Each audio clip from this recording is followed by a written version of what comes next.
kerennya kita sebagai Bani Adam. Nah, makanya disebut alladzina yu'minuna bil ghaibi. Wong tidak melihat Allah, tidak melihat surga, tidak melihat neraka, tapi iman kita ini kayak iman sing musyahadah. Iman sing hakul yakin, ainul yakin. Kenapa demikian? Ya karena tadi kita diajari terus menerus oleh Rasulullah SAW. Yang terakhir saya cerita mukjizat. Ini juga terkait dengan betapa mudahnya hadad din ini di logika, dicerna. Kata Rasulullah SAW, sabda Nabi di hadis, salang lagi ini hadis sahih di bab awal Fadailul Quran di Sahihul Bukhari. Dicek kalau nggak percaya dicek. Ma minal anbiya'i nabiyyun illa u'tiya minal ayati ma misluhu amana alaihil bashar. Wa innama kana alladhi utitu wahyan auhahu wa ilayya fa arju an akuna aktsarahum tabi'an yaumal qiyamah. Enggak ada nabi kemudian kecuali dikasih wahyu, dikasih mukjizat. Dan mukjizat ini dahsyat sehingga orang itu dipaksa iman. Kayak Nabi Soleh, ada unta besar keluar dari batu. Nabi Musa punya tongkat dipukulkan ke Laut Merah langsung menyibak jadi daratan. Tapi kata Nabi Muhammad SAW, kata, saya itu tidak punya mukjizat kayak itu, juga gak ingin. Saya ini dikasih mukjizat Al-Quran.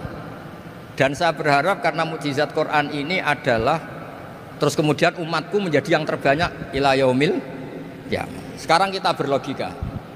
Ini kata kitab Fathul Bari lagi. Kita berlogika. A'jaza yu'jizu i'jazan.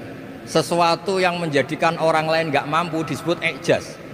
Kemudian karena ayat menjadi mukjizat, sesuatu yang kita sepakat gak mampu. Nah kalau itu masalahnya, tongkat dipukulkan laut kemudian menjadi kering, kita mampu enggak? Enggak kan? Tapi pertanyaannya, Anda bikin nyamuk mampu enggak? Enggak kan? Anda bikin sapi, bikin unta mampu enggak? Enggak kan?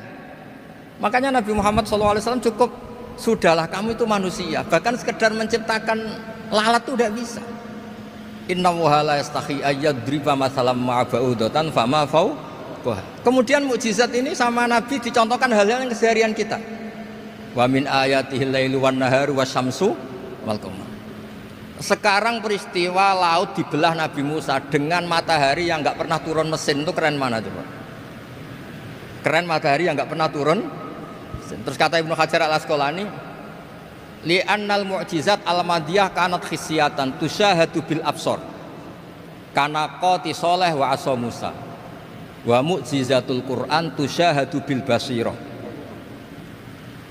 fakana man yattabi'uhu atau yatba'uhu li ajliha aksar fa innal ladzi yusyahadu bil absar yang qaridu bingkiradi musyahidihi wal ladzi yusyahadu bil basirah bakin. Ya saya ulang lagi, bakin. Ya, bagian terus disaksikan orang sing ja'a badal awali mustamirrah. Begini logikanya. Mukjizat kayak nakoti Soleh atau Asa Musa yang terkenal. Saya andaikan jadi umatnya Nabi Musa terus dikasih tongkat itu, terus bisa apa coba? Ketika kita punya utang disuruh nyaur ya nggak bisa dipakai jaminan kan. Sudah gitu orang tanya ini asli apa enggak? Kalau asli buktikan, kan ya repot. Tapi kalau kita jadi umatnya Rasulullah SAW ditunggoni Quran, punya banyak masalah resepnya sabar. Kalau nggak bisa sabar ya nyari kiai-kiai tukang ijazah nak menodongannya mandi. Karena orang mensifati Allah itu macam-macam. Makanya saya pastikan nggak ada agama yang mengajarkan rasional kayak agama apa? Islam. Makanya liqaumi yaqilun liqaumi yatafakkarun. Coba misalnya nyamuk. Kamu bikin nyamuk tidak bisa kan? Nyamuk punya organ tubuh kecil, organ tubuhnya punya urat. Kamu mikirnya kayak apa?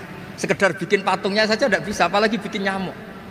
Jadi untuk mengakui kudronya Allah yang tidak terbatas dan kita lemah, itu udah usah nunggu peristiwa kayak terbelahnya laut. Cukup wa ma min dabbatin fil ardi wala ta'ir yatiru bi janahihi illa umamun amsalukum inna fi khalqis samawati wal ardi waqtilafil laili wan nahar, seterusnya la ayatil liqaumi yaqil. Nah, gara-gara pola yang diajarkan Nabi itu ila yaumil qiyamah orang tetap Islam karena nyaman dengan kepastian mukjizat ini baqiyah ila yaumil qiyamah. Itu kayak apa baiknya Nabi? Makanya saya suka tadi burda yang dibaca. Ada ulama kayak Muhammad bin Said Al-Busiri yang ngarang burda. Itu kalau berpikir itu sederhana. Ngeten lho Gusti, malah nerangno pangeran. Lama da'awa da'ina li ta'ati bi akromir rusli kuna akromal umami. Ngeten lho Gusti, karena Rasul Muhammad itu terbaik, ya logikanya umatnya juga terbaik. Jadi lama da'awa da'ina li ta'atihi bi akromir rusli mesti kuna akromal umami. Jadi burda ini saking manjanya sama Allah sampai bilang gini. Wala yadhiqa Rasulullah jahuka bi idzal karimu tajalla bismimun takimi. Ya Allah, engkau telah menamai Nabi engkau itu Raufur Rahim, yang penuh kasih sayang, yang sohibus syafa'ah. Maka ketika engkau ingin nyiksa kami dengan alasan engkau ini al-muntakim, dat yang bisa nyiksa orang maksiat, jenengan harus ingat ya Allah bahwa Nabi kita itu Nabi yang engkau gelari Raufur Rahim. Ya kalau gitu jangan jadi nyiksa. Terus gunanya apa digelari Raufur Rahim ra iso nyafaati gitu. Itu jenenge wala yadhiqa Rasulullah jahuka bi idzal karimu tajalla bismimuntai.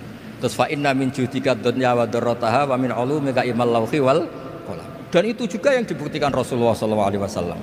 Sampai beliau ngendikan likulli nabiyyin da'watun mustajabah wa akhtabi da'wati syafaatan ummati yaumal kiamah. Semua nabi itu punya doa yang mustajab dan semuanya sudah dipakai di dunia. Tapi saya menyimpan jatah itu supaya saya tetap punya hak syafaat fi yaumil kiamah. Terus ini bukti-bukti bahwa ilmu yang selama ini diajarkan para habaib, para kiai itu otoritatif. Saya hanya bantu jenengan memastikan kalau hadis itu sahih dimaknai oleh ulama-ulama yang kredibel. Ya, perjanjian terakhir tadi. Saya ini termasuk kiai yang sergap tanya Mas Nusron. Pak Muzani juga pernah ke rumah saya.